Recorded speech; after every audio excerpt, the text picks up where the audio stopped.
La presse sportive togolaise pleure aujourd'hui la perte d'une de ses figures les plus illustres, Benoît Messang Gnamé, décédé ce 5 avril 2024 à l'âge de 84 ans. Doyen incontesté de la presse sportive privée au Togo, Messang Gnamé laisse derrière lui un héritage indélébile dans le domaine du journalisme.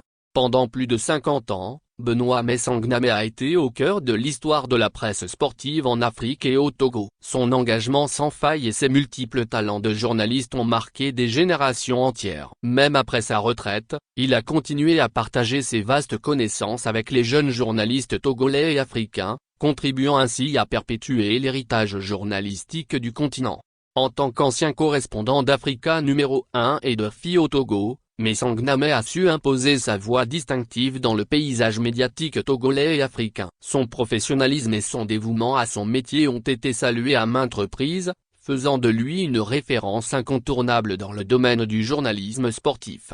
Sa disparition laisse un vide immense dans la presse togolaise, mais son héritage perdurera à travers les nombreux journalistes qu'il a inspirés et formés. En ces moments de deuil, la famille de la presse sportive togolaise adresse ses plus sincères condoléances à la famille et aux proches de Benoît Messang Gnamé. Que son âme repose en paix. 0604 à 8h24, Joël GG, Togo. Des partis d'opposition demandent la libération immédiate des membres de la DMK. Des acteurs de l'opposition réunis sous la bannière « Touche pas à ma constitution ». Déclaration. Face à la levée de boucliers qui a suivi le coup d'état constitutionnel du 25 mars 2024, État togolais demande une deuxième lecture du texte. Prétextant une consultation nationale à opérer par Assemblée nationale dont le mandat a expiré, le chef de l'État a bloqué le lancement de la campagne électorale, reportant ainsi par sa seule volonté les régionales et législatives du 20 avril 2024.